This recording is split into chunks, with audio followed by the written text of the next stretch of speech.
So let's talk about लापता ladies. I know movie बहुत पहले आई थी एंड ये बहुत गलत टाइम है उसके बारे में बात करने का। शायद गलत टाइम ही नहीं है बट बहुत लेट है। But why am I talking about it? See, जब मूवी आई थी तब मैंने और मेरी बड़ी बहन ने इसे इंडिविजुअली देखी थी एंड हमारे पेरेंट्स ने ये मूवी नहीं देखी थी। बट कल रात में खाना खाते टाइम पापा सेड कि कुछ फनी लगा, कुछ अच्छा सा कंटेंट लगा, अपन देखते हैं। तो मैंने कहा ठीक है, चलो लापता लेडीज देखते हैं एंड मैंने उन्हें वो मूवी दिखाई, मेरे मम्मी पापा को। पॉइंट इज कि वो बहुत ही प्रोग्रेसिव है इन टर्म्स ऑफ थिंकिंग। पर मुझे वो मूवी उन्हें दिखा के फील हुआ कि क्यों ये मूवी ज़रूरी थी एंड शायद इसके बारे में बात करनी चाहिए। तो इसीलिए आज हम लापता लेडीज़ के बारे में बात करेंगे। सबसे पहले, एज ए पर्सन मुझे वो मूवी बहुत ज़्यादा पसंद है। सिनेमेटोग्राफी, डायरेक्शन, डायलॉग्स, म्यूजिक, जो आप बोलो ना, मुझे सब कुछ पसंद है उस मूवी के बारे में। आई नो मूवी के ऊपर एलिगेशंस हैं कि मूवी क्या कहते हैं, किसी एक अरबिक मूवी से भी इंस्पायर्ड है। 1999 की एक इंडियन मूवी है, उससे भी ये मूवी इंस्पायर्ड है या शायद कॉपीड है, लोग बोलते हैं। बट मेरा ओपिनियन इसे लेके अलग है। हाँ, मेरे को एक दिक्कत है कि किरण राव ने कभी भी आके सामने से फेस नहीं किया। उन्होंने और उनकी टीम ने, उनके राइटर्स ने हमेशा ये बोला कि ये कॉन्सेप्ट बहुत ओरिजिनल है, हमने कहीं से कॉपी नहीं किया। मुझे लगता है कि आप बोल सकते हो कि हाँ, हम इंस्पायर्ड हैं। सी, कोई गलत नहीं है इंस्पिरेशन लेना। जैसे जो अरेबिक मूवी है जिससे बोला जाता है कि ये मूवी इंस्पायर्ड है, उसमें भी सेम कॉन्सेप्ट है कि वहाँ पर बुरखा चलता है और उस बुरखे की वजह से वाइफ्स एक्सचेंज हो जाती हैं। यहाँ पर बुरखे की जगह घूंघट है। कोई दिक्कत नहीं है। आई थिंक कि इस तरीके के रीमेक इंस्पिरेशन होने चाहिए। Like I really love when this happens कि आप किसी और कंट्री की मूवी को अपने वे में अडेप्ट करो।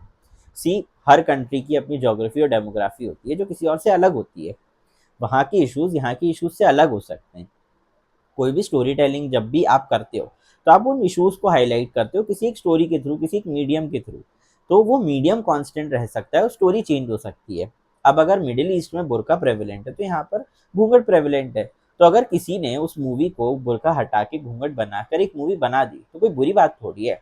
हम उसे भी तो एक पिंच ऑफ सॉल्ट की तरह देख सकते हैं, और वो भी जब जब वो मूवी इतनी अच्छी हो। तो इंस्पिरेशन को लेके मेरा ये ओपिनियन है कि हाँ, अगर आप आके एक्सेप्ट करो तो यू कैन बी इंस्पायर्ड। भाई, सभी लोग इंस्पायर्ड हैं। Like every big director you see, वो बोलते हैं कि हम किसी ना किसी से इंस्पायर्ड हैं, हमें ये सीक्वेंस बहुत पसंद आया था। कई बार तो बहुत सारी मूवीज में सीक्वेंस ही सेम रख देते हैं वो, ताकि वो उसे होमाज दे पाए उस डायरेक्टर को, उस फिल्म को। तो सेम मुझे लापता लेडीज के लिए भी लगता है कि न्यूअर जनरेशन को, नए लोगों को ये जानना था कि भाई गांव में इशू क्या होता है, उन्हें मैसेज देने के लिए कैसे सॉल्व होता है वुमेन एम्पावरमेंट। एक नई मूवी आई जो 1999 में आई थी, वो बहुत पुरानी थी। और जो मिडिल ईस्ट की मूवी थी वो तो पूरा कंटेक्स्ट से ही बाहर थी। तो जो अभी आई वो कंटेक्स्ट में भी थी और टाइम फ्रेम में भी थी। तो मुझे कोई दिक्कत नहीं लगती। हो सकता है लोगों को मेरा ओपिनियन बायस्ड लगे, लोग बोल सकते हैं कि भाई आप आर्टिस्टिक इंटेग्रिटी की बात करो। और मैं खुद भी कह रहा हूँ कि आपको एक्सेप्ट करना चाहिए कि आप इंस्पायर्ड हो। बट अगर आप एक्सेप्ट कर लेते हो तो फिर आपको हिट नहीं मिलना चाहिए। तो हाँ, ये एक जनरल कंसाइज था उस मूवी के अराउंड जो भी बात चलती आई है हमेशा। Now let's talk about the movie. Obviously बात है, मध्य प्रदेश में शूट हुई है and it's a very very brilliant state. Like बहुत कुछ ब्यूटीफुल है यहाँ पर शूट करने के लिए, बहुत ग्रास रूट सा स्टेट है। तो उन्होंने उसे बहुत अच्छे से हाईलाइट करके दिखाया है। मूवी जब ओपन अप भी होती है तो बहुत ज़्यादा डायलॉग्स नहीं है, बहुत बहुत क्विक सीन्स हैं जहाँ पर वो एक ट्रेन से दूसरी बस में चढ़ रहे हैं, दूसरी जगह बैठ रहे हैं, यहाँ वहाँ बैठ रहे हैं, ट्रैवल कर रहे हैं। तो आपको फील होता है कि गरीब लोग हैं, ट्रैवल कर रहे हैं, कहीं जा रहे हैं। फिर आता है वो ट्रेन का सीक्वेंस जहाँ पर जो हमारे कैरेक्टर है दीपक, उसे पूछा जाता है कि भाई तुम्हें दहेज में क्या मिला। एंड वहाँ पर हमें दिखता है कि भाई ये कास्ट सिस्टम, अमीरी गरीबी ये उस ग्रास रूट लेवल तक भी है। कि जब वो बताती है कि भाई प्रदीप को तो गाड़ी मिली है, फ़ोन मिला है, एंड प्रदीप उतने के बाद भी अपने टैंट्रम में कि वो फ़ोन दे देता है वापस कि नहीं चाहिए मुझे, नेटवर्क तो है नहीं यहाँ पर। ऑन दी अदर हैंड हमारा दीपक है जिसे कुछ नहीं मिला है खास, है ना, पर वो अपनी बीवी के साथ जा रहा है, वो खुश है। तो that shows a very big difference of society उस छोटे लेवल पे भी जो चल रहा है। And that was very beautiful. वहाँ से बहुत कुछ एस्टैब्लिश हो जाता है। और इस पूरी चीज़ में हम फूल का कोई भी डायलॉग नहीं सुनते। तो हमें ये दिख जाता है कि वो कितनी शांत रहती है। तो उसका भी कैरेक्टर एस्टैब्लिश हो गया। दीपक को दिख रहा है कि मेरे साथ गलत हो रहा है, लाइक उसे फील हो रहा है कि भाई मुझे नहीं चाहिए ये सब। पर वो बोल नहीं पाएगा क्योंकि वही है, सोसाइटल अपराइजिंग या अपब्रिंगिंग है, ऐसा ही होता है वहाँ पर। तो वो चुप रह जाता है। फिर ठीक है, वो ट्रेन की सबसे बड़ी गड़बड़ी होती है। एंड अगर आप पूरे सीन को नोटिस करोगे तो जो हमारी जया है वो वहाँ पे खड़ी होती है, वो 10 सेकंड के लिए रुकती है कि भाई मैं जाऊं कि नहीं जाऊं, पर उसे दिखता है कि अपॉर्चुनिटी है, वो चली जाती है। And that thing plays out in the end of the movie. तो वही है कि आपको वो पहले से सीड कर दिया जाता है, प्लांट कर दिया जाता है, पूरी गड़बड़ी होती है, वो जाते हैं। अच्छा, एक और बहुत अच्छा सीन है कि जो दीपक की माँ है, उसकी और जो सास की जो बात है, वो पहले ही सीन में स्टैब्लिश कर देते हैं कि वो बोलती है कि जाओ मन्नत का दिया जला के आ जाओ, तब वो माँ चिढ़ जाती है दीपक की माँ। और फिर जब वो बोलती है कि पूजा करना है, तब भी वो चिढ़ के बोल देती है कि भाई हाँ, मेरी तो 13वीं की पूजा भी आप ही कर लेना। तो वो स्टैब्लिश कर देता है कि दोनों के बीच में कॉन्फ्लिक्ट है, और बहुत छोटे डायलॉग से स्टैब्लिश हो गया। See that is the thing, आपको हमेशा चिल्लाते हुए लड़ते हुए दिखाना जरूरी नहीं है, आप कभी कभी छोटे छोटे टॉन्ट में भी बहुत कुछ दिखा देते हो। एंड वही है जो इस हाफ में स्टैब्लिश हो रहा है, वो थर्ड हाफ में जाके सब कुछ रिवील होने वाला है। और वो आप नोटिस करते चलोगे तो यू विल सी कि how brilliant this whole thing is. Although बहुत ज़्यादा ब्रिलियंट नहीं है, बहुत फिल्म मेकर्स कर रहे हैं, बट जब वो नहीं होते हैं तब आपको वॉर 2 जैसी मूवीज़ दिखती हैं, और जब होते हैं तब लापता लेडीज़ जैसी मूवीज़ दिखती हैं। तो स्टोरी प्रोग्रेस होती है, हमें पता चलता है कि गड़बड़ी हो गई है। दीपक अगले दिन थाने जाने की बात करता है। वहाँ पर भी एक सीन है कि जो दीपक के पिताजी हैं, वो ये बोलते हैं कि ये नई घड़ी कमीज उतार दो, थाने में परेशानी समस्या बताओ, हैसियत मत बताओ। And that is such a beautiful dialogue कि आप अगर किसी से मदद मांगने जा रहे हो तो दिखना चाहिए कि आप मदद मांग रहे हो, और अगर आप मदद मांगने जा रहे हो तो आप कुछ ऑफर करने की स्थिति में मत दिखो। एंड वही जो वो जो पूरा सीन है, उसका पे ऑफ आपको अगले कुछ सीन के बाद दिख जाता है कि जो हमारे इंस्पेक्टर साहब हैं, वो ये चीज़ बोलते हैं दुबे जी से कि भाई इसकी हालत देखो, इतना गरीब है, इसके ऊपर हम कुछ केस लगा के क्या करेंगे, कुछ मिलेगा थोड़ी। तो वही है कि बहुत वाइज थिंकिंग है, छोटा सा डायलॉग है, छोटा सा सीक्वेंस है, बट वो बहुत कुछ सिखा देता है आपको। एंड इसीलिए मुझे लापता लेडीज़ बहुत पसंद है, बिकॉज बहुत छोटे छोटे सीक्वेंसेज हैं। It's a collection of small sequences, but वो एक एक सीक्वेंस बहुत ब्यूटीफुल है अगर आप इंडिविजुअली देखने जाओ। ऑन द अदर हैंड, जो हमारी फूल कुमारी है, जो रियली में लॉस्ट हो गई है, उसे स्टेशन पे छोड़ दिया है, उसे दो लोग मिलते हैं, उसे छोटू मिलता है, अब्दुल मिलता है, मंजू ताई मिलती है। वहाँ पे एक बहुत ब्यूटीफुल सीन है, ऑल दो आई थिंक अभी तक रील्स भी देखी होंगी सबने, कि मंजू ताई ने जो जैकेट पहनी है उस पर सूरजमुखी का फूल बना है, और सब लोग उसे सारे गांव के नाम याद दिला रहे हैं फूल कुमारी को कि तुम्हारा ससुराल कहाँ पे है, कोई भी उसे सूरजमुखी नहीं बोल रहा। तो that also shows you something कि फूल के सामने हमेशा से आंसर था, बट वो इतने छोटे गांव में रही है, वो इस स्थिति में रही है कि उसको कभी सिखाया ही नहीं कि तुम्हें अपने आप से कोई आंसर ढूंढना है। तो बस दूसरों पे डिपेंडेंट है कि तुम बोलते जाओ, मैं सुनती जाऊंगी, और जो आंसर होगा मैं बता दूंगी। मैं कभी भी अपने हाथ से दिमाग नहीं लगाऊंगी, क्योंकि सूरजमुखी गांव है, ये सिर्फ फूल को पता है।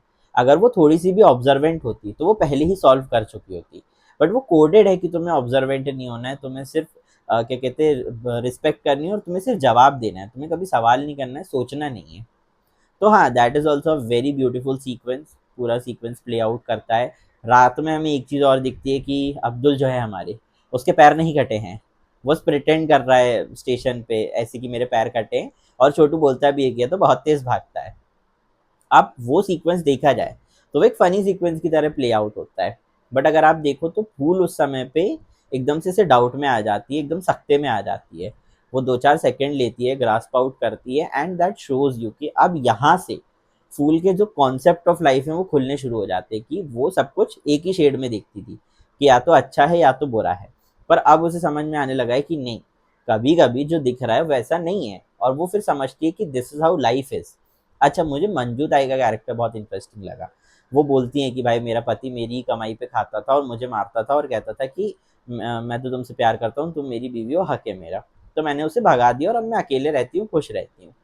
That is a section of women जिसके ऊपर हमेशा से अभी करंटली भी आपको बहुत लोग क्रिटिसाइज करते दिखेंगे कि ये तो फैमिली के लिए नहीं सोचती, ऐसा वैसा, बट उनको कोई चॉइस नहीं है।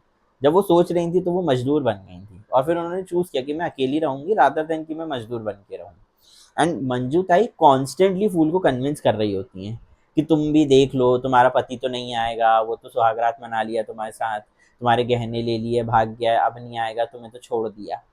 क्यों? क्योंकि मंजू ताई ने ये चीज़ देखी है हमेशा। अब आप देखो जैसे भी मूवी प्ले आउट करती है ना, हर कैरेक्टर कहीं से निकल के कहीं पहुंच रहा है, हर कैरेक्टर का डेवलपमेंट है। एंड सेम मंजू ताई का है कि एंड तक जाके मंजू ताई को भी रियलाइज होता है कि ऐसा नहीं है, देयर आर पीपल जो अच्छे हैं, देयर आर हस्बैंड्स जो अच्छे हैं, मेरे साथ बुरा हुआ है डजेंट मीन सबके साथ बुरा हो। और यही ब्यूटीफुल चीज़ मुझे हर कैरेक्टर की दिखी कि हर कैरेक्टर जहाँ से शुरू करता है वहाँ से वो दूर तो ज़रूर पहुँच गया है। ठीक है, तो ये एक सीक्वेंस हो जाता है। अब आपको वो वाला पूरा सीक्वेंस याद होगा कि दरोगा जी को पता चलता है कि जया नाम की एक लड़की है, उसके बारे में भी रिपोर्ट लिखाई गई है सेम ट्रेन से, और वो क्विकली पकड़ लेता है कि यहाँ पे चल क्या रहा है। ये जो पुष्पा के बारे में बता रहे हैं, पुष्पा एक्चुअली में कोई पुष्पा नहीं है। अच्छा, आप अगर थोड़ा सा भी नोटिस करोगे तो ये पुष्पा नाम आया कहाँ से। तो जिस बस में दीपक पुष्पा को लेके अपने गांव जाता है, उस बस का नाम था पुष्पा ट्रैवल्स, और वहां से वो नाम टाप लेती है कि मेरा नाम पुष्पा है, और वहां पर जाकर वो झूठ बोल देती है। अच्छा, एक और बहुत अच्छा स्टीरियोटाइप ब्रेक है कि पूरी मूवी में बोलते हैं कि भाई अपने पति का नाम कौन लेता है ना, अपने पति का नाम नहीं लेंगे हम। पर जैसे ही दीपक जाता है और उसके वहां पे पूरा कमोशन होता है कि तुम बीवी बदल लाए, बीवी बदल लाए, तो वो जया से पूछते हैं कि तुम्हारे पति का नाम क्या है, वो सीधा बोल देती है पंकज। तो दैट शोज कि वो as a person, as a character कितनी स्ट्रांग है।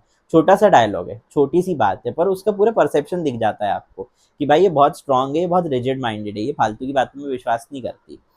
अब यहाँ से दो टेंजेंट पे स्टोरी चलती है, एक्चुअली में तीन टेंजेंट है वैसे तो। एक टेंजेंट है कि दरोगा जी और दीपक ये पूरा सॉल्व करने की कोशिश कर रहे हैं कि हमें मेरी बीवी वापस आ जाए, ये जिसकी बीवी है चली जाए, ये दीपक का साइड है। दरोगा जी का साइड है कि मुझे जया के जेवर खाने हैं और मुझे रिश्वत खानी है, मुझे केस सॉल्व करना है। एक टेंजेंट ये है। दूसरा टेंजेंट ये है कि जया की अपनी एक स्टोरी है कि वो पैसे भेज रही है मनी ऑर्डर से, सभी लोग कहीं तो पैसे भेज रही है, कहाँ जा रहे हैं नहीं पता, उसकी अपनी कोई कहानी है। एट द सेम टाइम फूल कुमारी का अपना इशू है कि वो छोटे से गांव की लड़की है, शादी करके जा रही थी, पर अब यहाँ फंस गई है और अब उसे यहाँ जिंदा रहना सीखना है।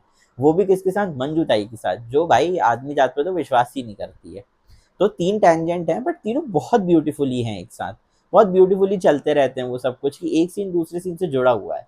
कि जब जया मनी ऑर्डर भेज रही है, उस पूरी चीज को दरोगा जी देख लेते हैं और वो इन्वेस्टिगेट करते, तो उनकी स्टोरी आगे बढ़ गई है।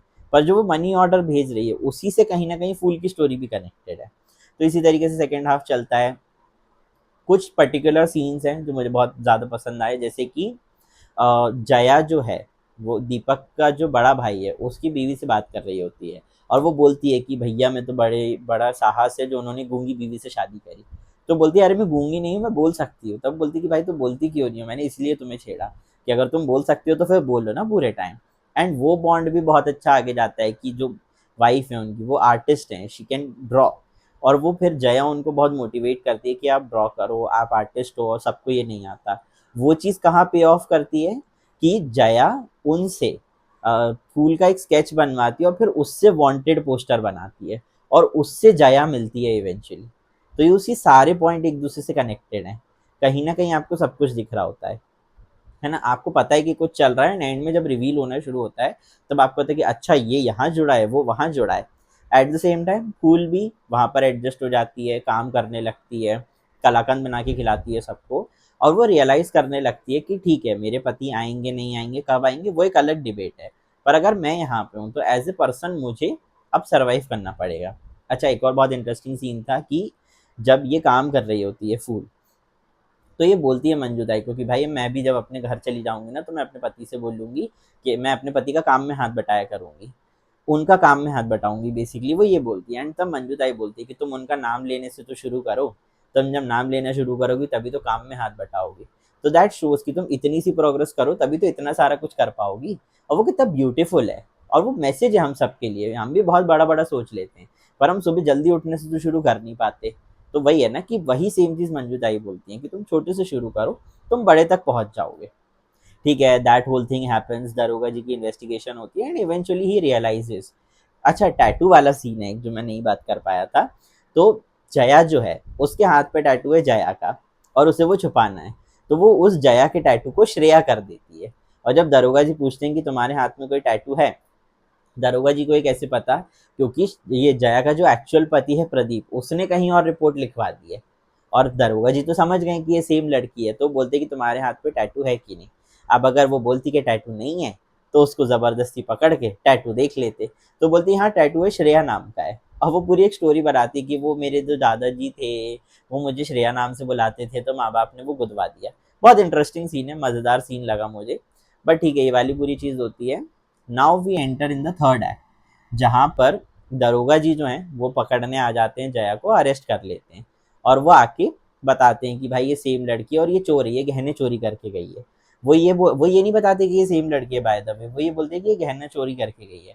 और ये वाली जो प्लॉट लाइन है ना, ये बहुत स्टार्टिंग से चल रही है। स्टार्टिंग में एक सीन है कि दीपक फूल से पूरे गहने उतरवा के अपने पास रखता है और ये बोलता है कि गहने चोरी हो जाएंगे। और बीच बीच में कई बार बोला जाता है कि ये गैंग है जो गहने चोरी कर रही है और भाग रही है। और वो चीज़ यहाँ पे कनेक्ट होती है, फिर आके वो जया को ले जाते हैं। ठीक है। दीपक भी जया पे ही डाउट कर रहा होता है कि भाई तुमने ही मेरी फूल को गायब किया, तुम्हारी गलती है।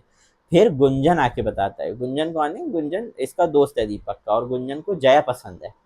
तो वो आके बताता है कि भाई तुम कैसी बातें कर रहे हो, वो तुम्हारी बीवी को क्यों गायब करेगी, वो चोरनी थोड़ी है।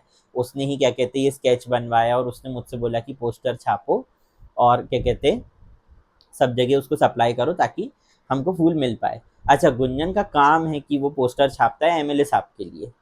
तो आप और अच्छा, ये टेंजेंट भी कहीं और कनेक्टेड है। आप सोचो कितने सारे टेंजेंट्स हैं कि गुंजन पोस्टर छापता है एमएलए साहब के लिए, तो दीपक और उसके दोस्त जाते हैं एमएलए साहब से मदद मांगने।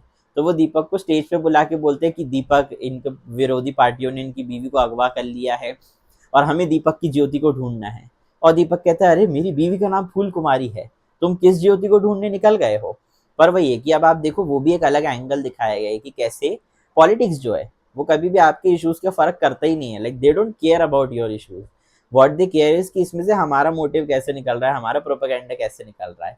और वो समझ जरा सा सीक्वेंस है 2-3 मिनट का, बट उस पूरे वो 3 मिनट आपको सब कुछ समझा देते हैं। और आप ये सोचो ये सब कुछ कोई 10 एपिसोड में नहीं हो रहा है, 2 घंटे 4 मिनट की मूवी में हो रहा है ये सब कुछ, जितना मैंने बड़बड़ कर ली है। बट ठीक है, कमिंग बैक टू द थाना, वहां पर दरोगा जी बोलते हैं कि ऐसा ऐसा सीन है, तो तुम तो अरेस्ट होगी, तुम तो थीफ हो। वहां पे जया रियल स्टोरी बताना शुरू करती है कि उसे शादी करनी ही नहीं थी, उसे खेती किसानी के बारे में पढ़ना था, और उसके पिताजी जानबूझ के उसकी शादी करा रहे हैं खेत बेच बेच के। अच्छा, ये वाली लाइन भी पहले स्टैब्लिश्ड है। आप सोचो सब कुछ स्टैब्लिश्ड है पहले से कि दीपक के जो खेत हैं उनमें बहुत सारे क्या कहते हैं कीड़े लग रहे हैं। तो जया सजेस्ट करती है दीपक के पिताजी को कि भाई आप स्टिकी ट्रैप्स लगा लो ताकि ये सब कुछ सही हो जाए। तो वहां से हमें पता चलता है कि इसको नॉलेज तो है। और यही चीज़ फिर वो थाने में बताती है कि वो चाहती है खेती किसानी के बारे में पढ़ना। 10 साल बाद ऑर्गेनिक फार्मिंग जो है वो बहुत प्रेवलेंट हो जाएगी और वो उसके बारे में पढ़ना चाहती है। विच इज़ ट्रू ऑल्सो कि अब ऑर्गेनिक फार्मिंग बहुत प्रेवलेंट है, और मूवी 2000s के अराउंड पे सेट है। तो ये पूरा एक सीक्वेंस होता है। एंड उसके बाद वो दरोगा जी से बोलती है कि आप गहने जेवर सब रख लो, बस मुझे जाने दो। और दरोगा जी बोलते हैं ऐसा नहीं होगा। तो दैट इज ऑल्सो थिंग कि वहाँ पे फिर आपको रियल टेंशन फील होना शुरू हो जाता है। अच्छा, there is one more scene I want to talk about, हम पहले कंटिन्यू करें उसके पहले, कि गाँव के बारे में बात होती है। दरोगा जी पूछते हैं इससे, हमारी जया से, कि भाई तुम किस गाँव की है। तो बोलती है संबेला की। तो बोलते हैं कि कहाँ पे है ये। तो बोलते हैं कि छत्तीसगढ़ में। बोलते हैं हमें तो नाम याद ही नहीं आ रहा, संबेला नाम का कोई गाँव नहीं है। तब जया बोलती है कि पहले ये नाम था, फिर ये नाम था, फिर ये नाम था, जब जब सरकार बदलती है तब तब नाम बदलते रहते हैं। एंड ये उस समय पे आई थी जब यूपी में बहुत सारे नाम चेंज हो रहे थे, तो ये बहुत अच्छा नॉट था उस चीज़ को। तब दरोगा जी दुबे जी की तरफ पलट के बोलते कि बताओ ऐसा क्या सीन है। तो दुबे जी बोलते हैं कि सर ये गांव छत्तीसगढ़ में जिसका नाम 1 साल पहले मध्य प्रदेश था, तो स्टेट का ही नाम चेंज हो चुका है, तो गांव का नाम तो चेंज होगा ही होगा। तो ये बहुत क्लेवर राइटिंग लगी मुझे, तो मुझे लगा मुझे मेंशन करना चाहिए, बिकॉज फ्लो फ्लो में हम भूल जाते हैं इस पूरी चीज़ को। बट ठीक है, थर्ड एक्ट होता है। अब जया के पास जो फ़ोन है, वो फ़ोन जो स्टार्टिंग में क्या कहते हैं प्रदीप ने उसको दे दिया था गुस्से में कि नेटवर्क तो आ नहीं रहा है, ये वो वाला नंबर उस पोस्टर पे लिखवाती है जो फूल को ढूंढने के लिए उसने छपवाए हैं। और उस नंबर पे बहुत सारे मिस कॉल आते हैं, पर वो फ़ोन दरोगा जी के पास होता है, तो वो फ़ोन पिक करते नहीं हैं। तो जो मंजू ताई है और उस स्टेशन का जो टीसी था, वो हमारी फूल को ट्रेन में बिठा देते हैं और बोलते हैं कि 9 स्टेशन बाद उतर जाना एंड तुम्हें तुम्हारा गाँव मिल जाएगा। अब that is also a development कि वो टीसी आके बोलता है कि अरे छोटू को साथ में ले जाओ वरना तुम फिर गुम जाओगी। पर मंजू ताई बोलती है नहीं, रहने दो, बिकॉज नाउ शी नोज कि फूल ग्रो अप कर गई और वो अकेले संभाल लेगी खुद को। दैट इज हाउ इजीली उन्होंने दिखा दिया कि ये कैरेक्टर डेवलप हो गया है, ये कैरेक्टर ग्रो कर गया है। उस एक डायलॉग से, उस एक छोटे से सीन से उन्होंने दिखा दिया कि फूल अब वो डरने वाली लड़की नहीं है, वो अपना कर लेगी अपने हिसाब से, वो पहुंच जाएगी 9 स्टेशन आगे। और हमें दिखता भी वही है कि पहले फूल क्यों गायब हुई थी, क्योंकि वो अंदर कुबड़ के बैठी हुई थी, निकल नहीं रही थी, पर अब वो गेट पे खड़ी हुई है। अब वो अपनी शाहरुख खान बनी हुई है, क्योंकि अब उसे डर नहीं लग रहा ना, अब उसका ही हाँ मैं तो पहुंच जाऊंगी। ठीक है, ये वाली पूरी चीज़ जया थाने में बताती है सबको, दरोगा जी को, दीपक को। एंड उसके बाद वो बोलती है कि 1 सेकेंड मेरे फ़ोन पे कॉल आएगा, मेरा फ़ोन कहाँ है। तब दरोगा जी फ़ोन चेक करते हैं तो 12 मिस कॉल होते हैं। वो टीसी को फ़ोन करता है और टीसी बताता है कि मतलब आवाज़ कट रही होती है, बट उन्हें इतना समझ आ जाता है कि अगर वो स्टेशन पहुँचे तो शायद उन्हें फूल मिल सकती है। तो दरोगा जी दीपक और उसके दोस्तों को भगा देते हैं, गुंजन को भी भगा देते हैं और जया को अपने पास रख लेते हैं कि तुम्हें तो तुम्हारे पति के हवाले करेंगे, प्रदीप तुम्हें लेने आ रहा है। अच्छा, प्रदीप जो है वही टॉक्सिक मेल का कैरेक्टर है, एंड प्रदीप के साथ एक दिक्कत है, उसके ऊपर ये आरोप है कि उसने अपनी पहली बीवी को जला के मार दिया था क्योंकि उसको बच्चा नहीं हुआ था। तो ये है, सब ये बोलते हैं कि वो जल के मर गई, बट जो जो प्रदीप को जानते हैं दे नो कि इसी ने जला के मारा है। तो ये एक बहुत सीरियस एंगल है। अब ठीक है, प्रदीप आता है, दरोगा जी रिश्वत लेते हैं प्रदीप से, बहुत सारे नोट लेते हैं, वो अपने पास रख लेते हैं और जया को बोलते हैं कि आप ले जाओ इसको। प्रदीप उठता है और जया को कस के मारता है झापड़ कि तुम्हें बहुत भागने का शौक है पीटी उषा, तुम घर चलो, मैं तुम्हें बताता हूँ, तो मैं तुम्हें जिंदा जला दूंगा। वो ये बोलता है और उसका हाथ पकड़ के ले जाने लगता है। तभी दारोगा साहब बोलते हैं, अरे प्रदीप बाबू रुक जाइए, ये लड़की आई। अच्छा, एक और सीरियस के पहले कि वो पूछते हैं प्रदीप से कि हमें इस पे कौन सा केस लगाना है, देख लो चोरी का लगाएं, डकैत है ये बीवी ये लगाएं, या फिर गुमशुदा हो गई ये लगाएं, क्योंकि बदनामी होगी। तो प्रदीप खुद बोलता है कि आप तो ये लगा दो कि ये गुम गई थी, ये गुमशुदा हो गई थी, ये वाली केस लगा दो। ठीक है।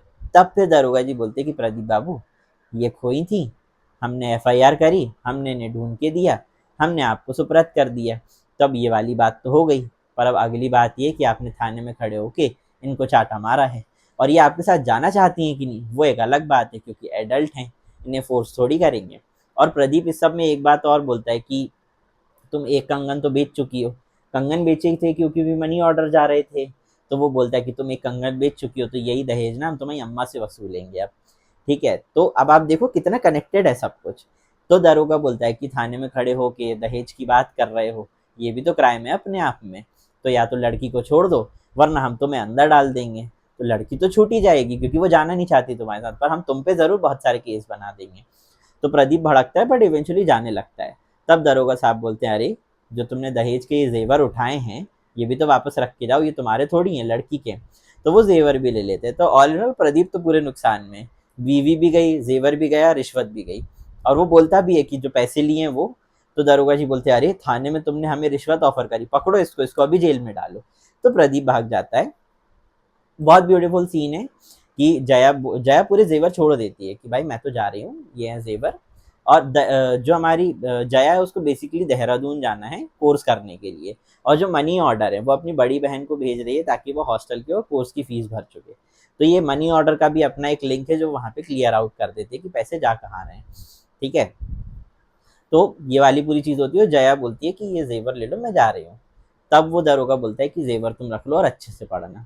तो जया अपना कंगन उतार के देती है और अपना मंगलसूत्र उतार के दे देती है कि ये मेरा नहीं है, ये जेवर मेरे हैं, क्योंकि मेरे पिताजी ने अपनी ज़मीन बेच के ये जेवर इकट्ठे करे हैं दहेज के। पर ये मंगलसूत्र और ये कंगन मेरा नहीं है, ये प्रदीप ने मुझे पहनाया था, तो ये तो आप ही रख लो। तो वो ये बोल के चली जाती है। और दारोगा जी जो है वो अपना निकाल के नई रिश्वत रख लेते हैं। तो दारोगा जी बेस्ट हैं, उन्होंने सबका फायदा कर दिया है। And I really love his character कि वो अच्छा आदमी भी नहीं है पर वो बुरा आदमी भी नहीं है, वो बढ़िया कर रहा है सबका। सेम चीज़ होती है, फूल आती है स्टेशन पे, ये आई है या नहीं अभी किसी को नहीं पता।